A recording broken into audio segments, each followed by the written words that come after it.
முகத்தெல்லாம் பார்த்துக்கிட்டு அமைதியாக இருந்து முகத்தெல்லாம் தொடர்ந்து பார்த்துக்கிட்டே இருக்கணும் போல எனக்கு ஆசை வந்திருக்கு.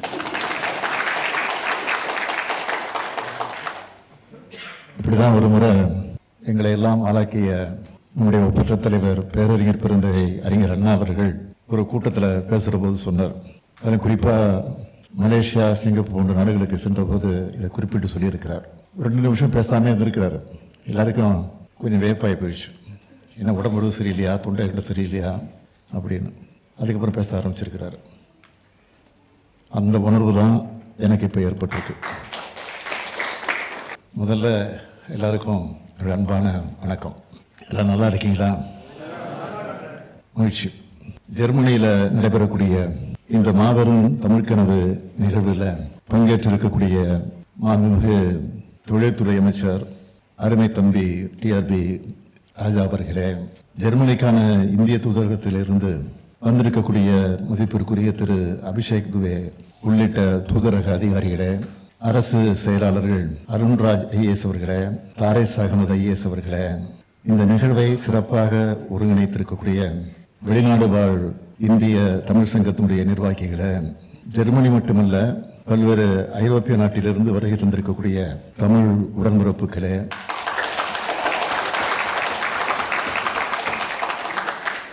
என்னுடைய துணைவியாரும் வந்திருக்கிறாங்க, கூச்சிக்கூடாது. என்னுடைய துணைவியார் துர்காவதி ஸ்டாலின் அவர்களே,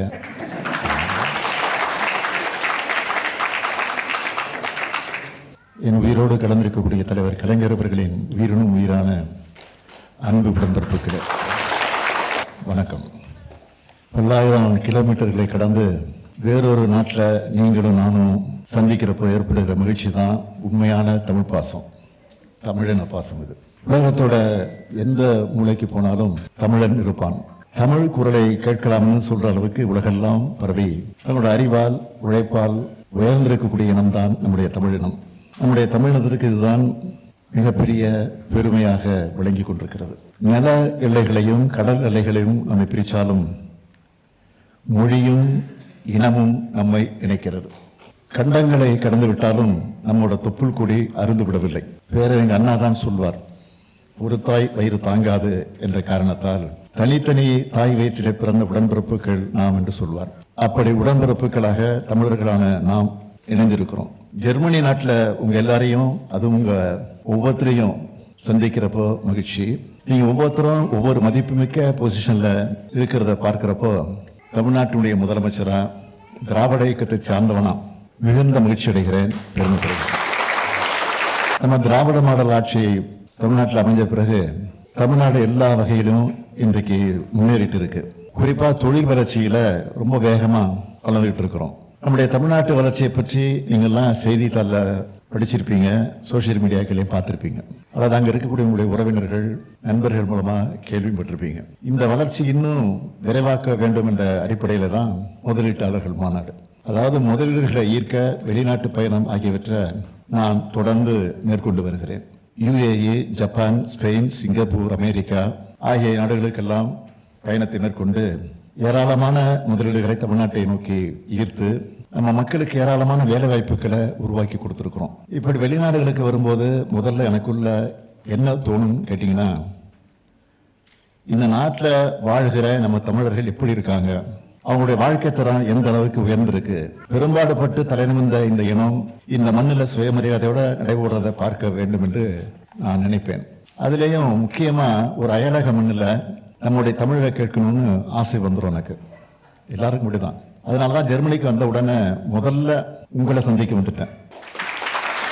இப்போ உங்களோட ஆரவாரத்தை கேட்கிறப்போ, மகிழ்ச்சியை பார்க்கிறப்போ நொடியில தமிழ்நாட்டுக்கு டிராவல் பண்ண உணர்வு ஏற்படுச்சு. மனிதன் எங்கே போனாலும் அவனுடைய வேறு இருக்கிற தாய் நிலத்தை மறக்க மாட்டான். அப்படித்தான் உங்களுடைய நினைப்பும் எப்பவும் தமிழ்நாட்டு மேலேயே இருக்கும். தமிழ் நிலத்துல தமிழ்நாட்டில் இருக்கிற நாங்களும் உங்களை அன்போடு பார்த்துக்கிட்டு இருக்கிறோம். அதனாலதான் நம்ம திராவிட மாடல் அரசுல அயலக தமிழர்களுடைய நல்வாழ்வுக்காக ஏராளமான திட்டங்களை செயல்படுத்திக்கிட்டு இருக்கோம்.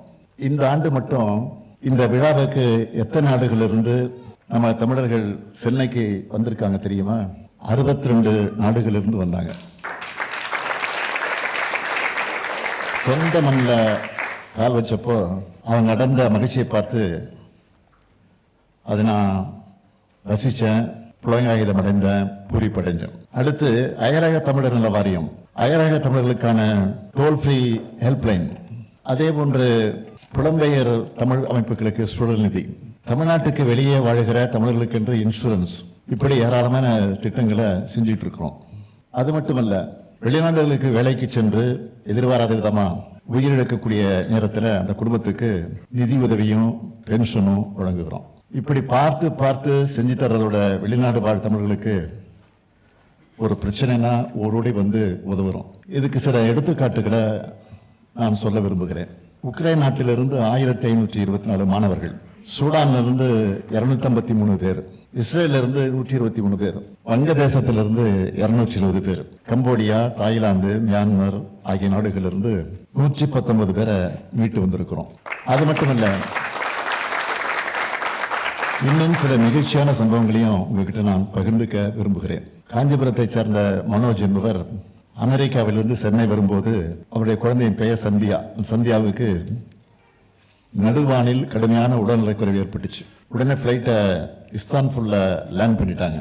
அந்த குழந்தையை மேல் சிகிச்சைக்காக சென்னை கிடைச்சிட்டு வர 10 லட்சம் ரூபாய் வழங்கணும். மயிலாடுதுறையை சார்ந்த முபாரக் அலி என்பவருக்கு தாய்லாந்துல உடல்நலக்குறைவு ஏற்பட்டப்போ 10 லட்சம் ரூபாய் செலவில் சென்னைக்கு அழைச்சிட்டு வந்து சிகிச்சை அளித்தோம். குவைத் தீ விபத்தில் சிக்கின 7 தமிழர்களுடைய உடலை மீட்டு ஒப்படைச்சு அந்த குடும்பங்களுக்கு 5 லட்சம் ரூபாய் வழங்கணும். 2ஆம் உலக போர்ல போர் கைதிகளாக இருந்து மறைந்த தமிழர் நினைவா தாய்லாந்து நிலுகல் அமைக்க 10 லட்சம் ரூபாய் வழங்கியிருக்கிறோம்.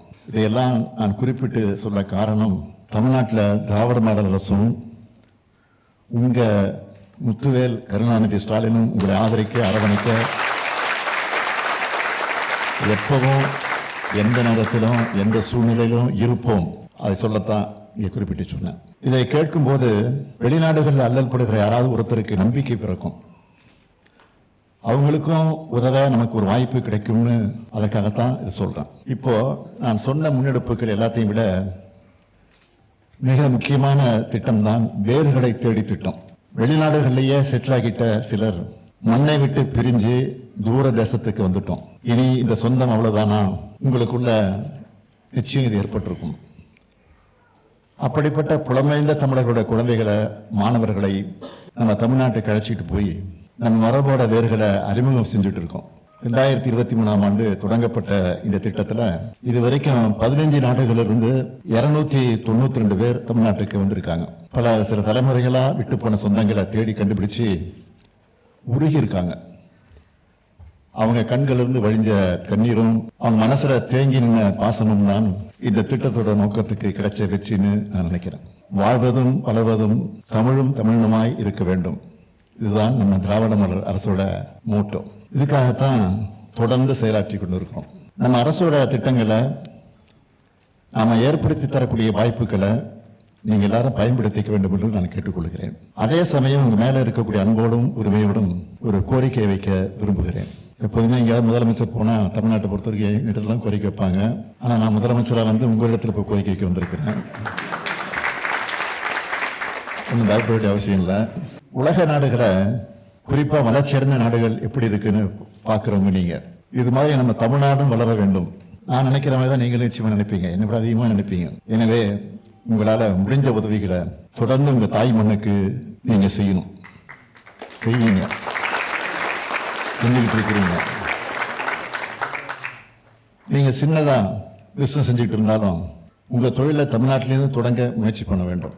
பெரிய பெரிய நிறுவனங்கள்ல நீங்க வேலை செய்யறீங்கன்னா உங்க நிறுவனத்துல நம்ம தமிழ்நாட்டில் நிறைஞ்சிருக்கக்கூடிய வாய்ப்புகளை பத்தி எடுத்து சொல்லி நம்ம தமிழ்நாட்டில் இன்வெஸ்ட்மெண்ட் பண்ண மோட்டிவேட் பண்ணுங்க.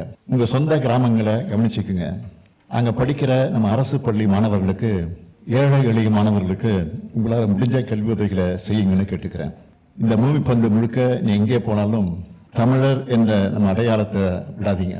உங்க வேர்களை மறக்காதீங்க, தமிழை மறக்காதீங்க, தமிழ் மண்ணையும் மக்களையும் மறக்காதீங்க. ஆண்டுக்கு ஒரு முறையாவது தமிழ்நாட்டுக்கு குழந்தைகளோடு வாங்க. தமிழ்நாட்டோட வளர்ச்சியை, மாற்றத்தை பாருங்க. நம்ம பண்பாட்டை, வரலாற்றை, அரசியல் எழுச்சியை எடுத்து சொல்லும் கீழடி அருங்காட்சியகம், பொருணை அருங்காட்சியகம், கலைஞர் உலகம்னு ஏராளமா இடங்கள் இருக்கு. அதையெல்லாம் நீங்கள் மட்டும் இல்லை, உங்கள் குழந்தைகளுக்கும் சுற்றி காமிச்சு நம்ம வரலாற்றை எடுத்து சொல்லுங்க. உங்கள் வரலா உங்கள் குடும்பத்தில் ஒருத்தனா இந்த முத்துவேல் கருணாநிதி ஸ்டாலின் உங்களுக்காக தமிழ்நாட்டில் இருக்கேன். குடும்பத்தோடு இங்கே வந்து இந்த மறக்க முடியாத வரவேற்பை கொடுத்திருக்கக்கூடிய உங்களுக்கெல்லாம் நன்றி நன்றி நன்றி விடைபெறுகிறேன். வணக்கம்.